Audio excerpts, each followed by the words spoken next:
This week has, without a doubt, been the most challenging week I've had since starting this business 5 months ago.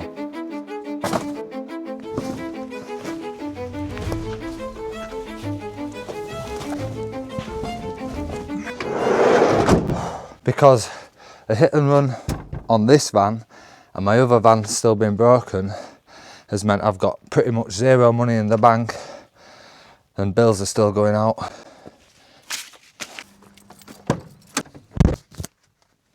So if you watch the channel and you saw my last upload, you'll know that 4 weeks ago I scraped just enough money together to buy myself a cheap Luton van. Now the reason I bought the Luton van was because this van, my transit van, which is the 2011 plate, had started to become a little bit more problematic.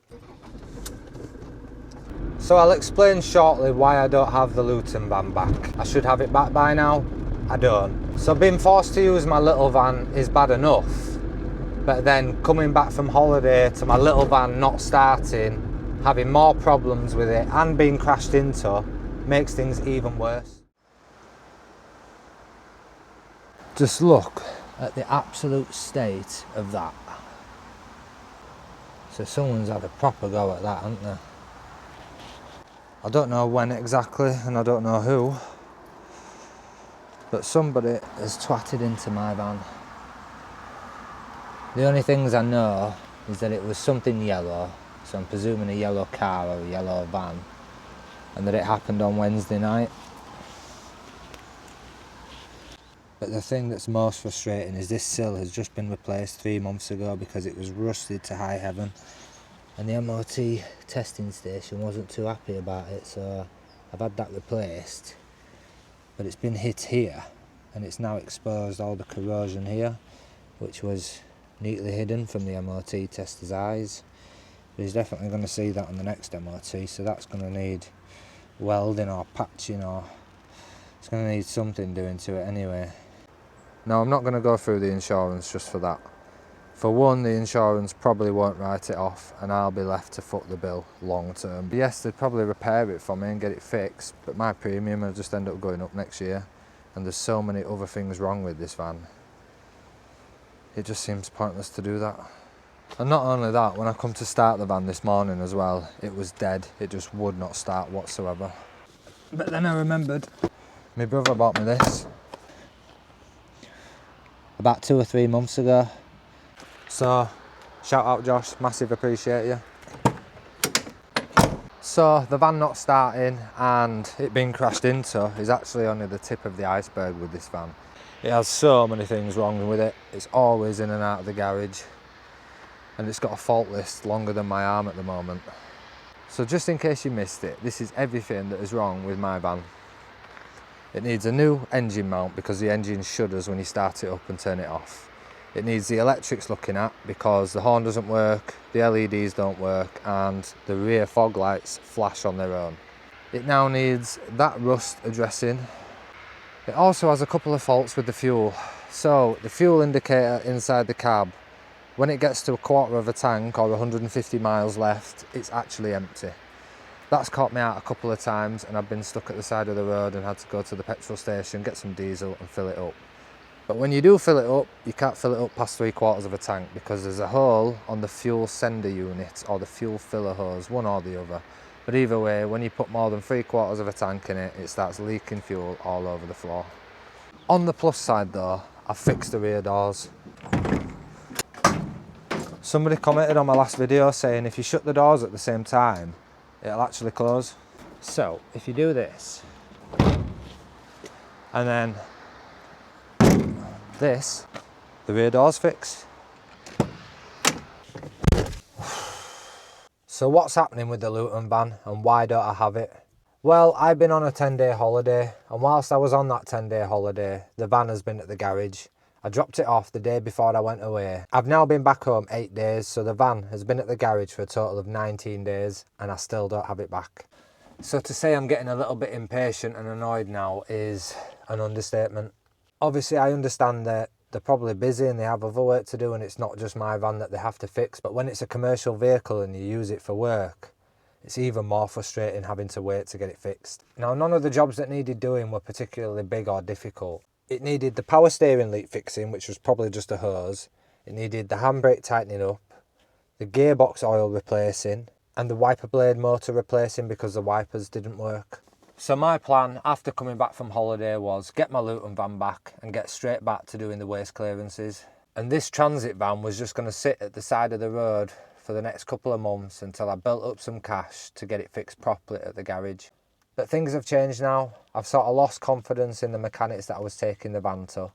I've also pretty much run out of money, and I'm not even sure that this van is worth putting the money into anymore.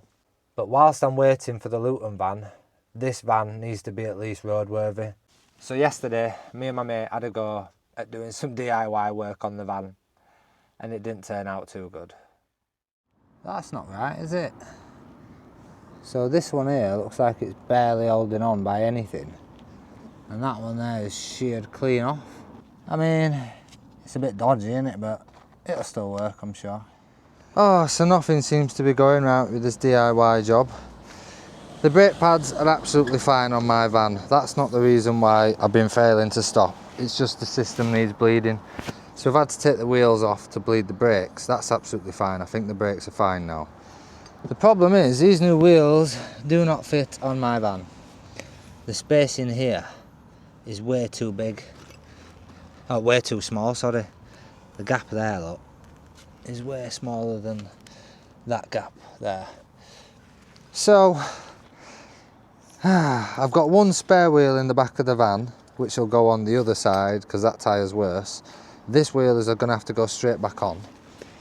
Not this wheel, sorry, this is the new one. The old wheel, which is underneath there, is going to have to go straight back on because the tread isn't as bad on this one as it is on the other side. It's still legal, it's just on its way out. So we're going to get this wheel back on, as ugly as it is. So it's a little bit sketchy to say the least, is that, isn't it? There's only 3 bloody nuts holding that wheel on. Not really ideal, is it? But anyway, we've got a job to do, so let's crack on and do some work, shall we?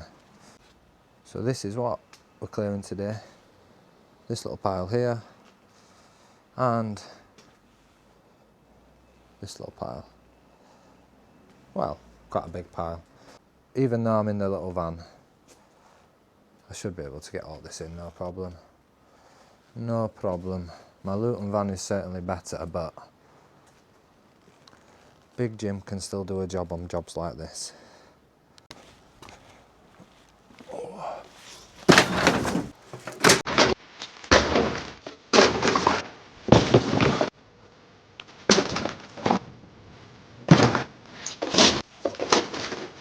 Try not to damage the camera.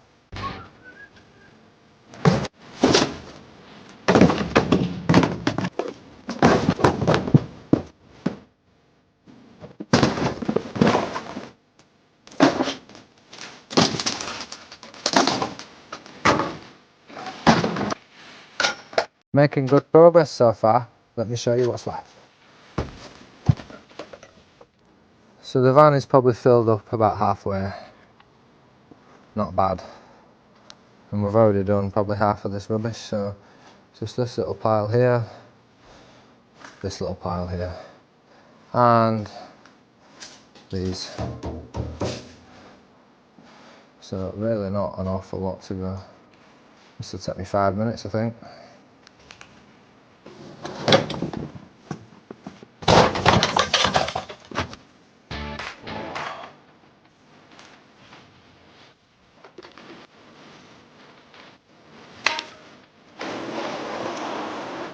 Ooh, quite a few cobwebs on that.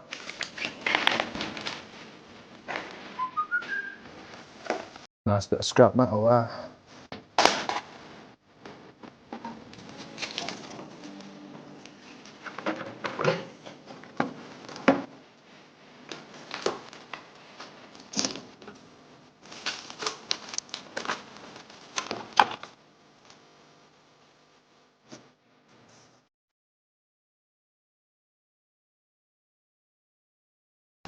Right, that's another van full, another job done, another satisfied customer. On to the next. So this is the second job of the day. Again, not too much, should be nice and easy. Yeah. I've had to park my van over there though, because I was parked on the road, but I got beeped at, so I guess it's quite a busy back street and I don't want to be blocking, so I'm just going to park over there. I obviously didn't want to say anything in front of the customer, but I am a little bit nervous. This isn't all going in the van. Now if I had my Luton van, that wouldn't be a problem, would it?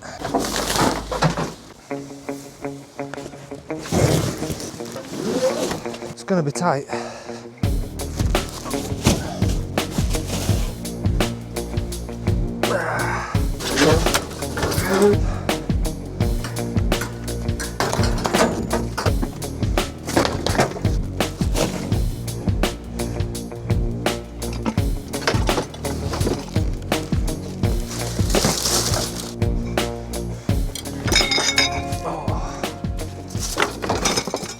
Well, she's tight, but we got it all in. I just really need a wee now. And that's it, second job done, nice and easy. Let's go tip off now and then go home and go relax. So that was another happy customer. Time to empty the back of the van into all this. Quite a full van, let's get it emptied.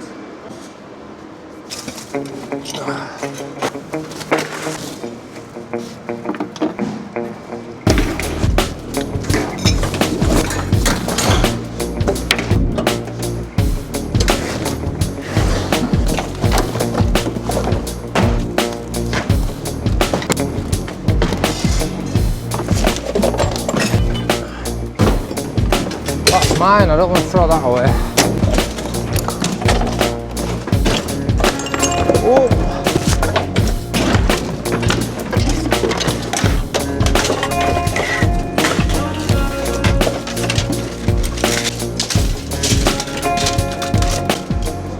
Let me use a little bit of YouTube magic to finish this. And all finished. Just an office chair and that scooter left. I'll sell that scooter on Facebook, and the office chair will stay in here because I've got another upholstered furniture job tomorrow. So that's my little pile that I've left. Nothing compared to what these guys process on a daily basis. Right, let's go pay for this, see how much it's going to cost me, and hopefully wait to hear back from the garage about picking the Luton van up. It is now the next day and I still have no news about my Luton van. So for now at least, I'm going to have to keep using the transit van for the waste removals. But to be fair, other than the other day when it didn't want to start and I had to use the jump starter, it's been absolutely fine. It's run perfectly and I've probably done about 400 miles this week. As you're all probably well aware by now, this van has its problems, but none of the problems are mechanical really, and this van still drives like a dream, and I do still love driving this thing. And when I really stopped to think about it, if it wasn't for this transit van, I'd have probably never started my own business and probably never started this YouTube channel. So I feel like I owe this van quite a lot, to be honest with you. Because when I first bought this van 18 months ago, I was still working full time in the warehouse. And on the side, I used to buy and sell bikes. So I'd pick bikes up off Facebook, fix them and then sell them.